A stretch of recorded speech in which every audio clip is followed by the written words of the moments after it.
know what they say, be careful what you wish for. I love you. I love you. I love you.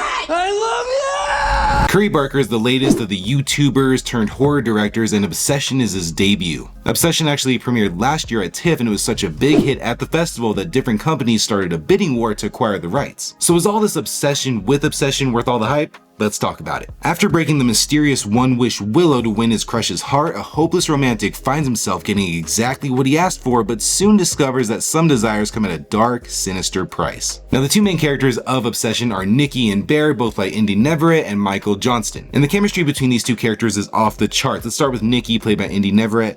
Look, Nikki goes through some stuff, okay? And the range that Indy has to bring to this character is insane. What Curry Barker was asking her to do with this character, I understand why he chose her. After watching this, I completely understand why he chose this actor for this role. And she's not a one-trick pony here. The thing that makes her scary in this is basically everything, because you never know what you're gonna get with Nikki, whether she's giving off a very creepy vibe or a very loving vibe, the way that she makes her voice really project when she's screaming, or she pulls it back because she just loves Bear so much. You never know what you're gonna get. Is that her in the shadows, the way that she's moving? There's so many layers to this, but you are always on edge when she's on screen in every single scene. No,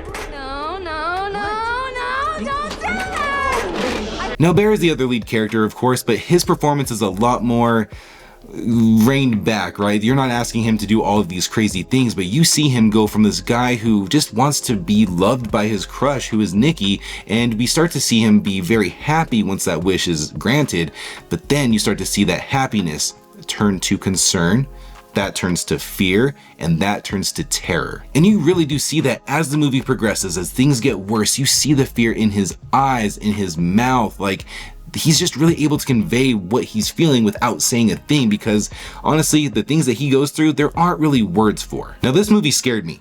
Full stop. I found multiple times in the theater watching this movie, my heart start to race more and more as the tension is building. There are times where the jump scares got me, and there are times where something happens, whether it's with Nikki or something else, I'm not gonna say what it is, that got under my skin, gave me goosebumps, and I love that because I don't feel that enough while watching horror movies. I got that earlier this year with Undertone.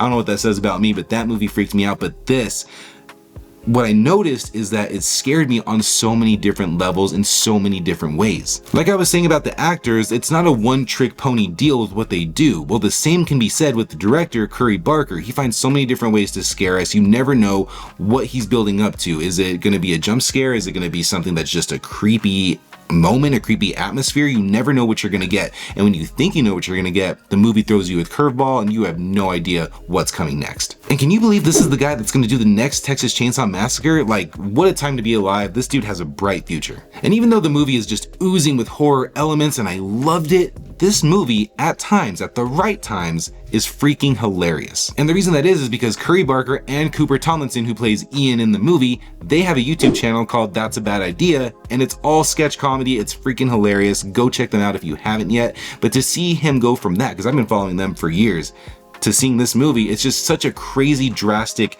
change. But it makes you realize, once again, I've said this on the channel, horror and comedy are more related than you think. And make no mistake about it, Obsession is not a horror comedy or anything like that. This is a straight up 1,000,000% horror movie, but it's funny at times with things that Nikki does or says, depending on who's in the room and the scenario. Creepy, but still funny. And other times we have Bear talking to Ian, his best friend, and stuff that they say is funny. So humor is there and it's gonna make you laugh out loud, but it's not the focal point, not even close, but it is nice. And the movie even feels like dirty and raw and just like something that an independent filmmaker would make. And that really adds to it. I feel like the dark colors, the dark shadows, like this is a very dark looking movie. So even in the happy scenes with Nikki, with Bear, when things are going great at the beginning, it still feels like something's wrong. Something isn't right here. And I love how that progresses as the movie goes on, and the tone of the movie really starts to match with the visuals of the movie that we've seen before. It just all comes together in a really nice package. But if you like that dirty, grainy look to your horror movies, this is it. Obsession is an amazing directorial debut from Curry Barker and standout performances from Indy and Michael as Bear and Nikki. And this might be a bold statement, but I think the character Nikki might go down as a horror icon of the last 10 years. And this movie scared me. That's what I want from my horror movies. I want it to scare me. I want it to get under my skin. I want it to make me feel unsafe driving home when I go to bed, creeped out. That's what this movie did multiple times. I was so excited to see this movie. My expectations were through the roof, and somehow, some way, I left the theater with my expectations met, maybe even exceeded. But what did you all think of Obsession? Is this the horror movie of the year? Is Nikki one of the creepiest characters you've ever seen on screen? Let me know in the comments. Thanks for watching, and remember, be careful what you wish for.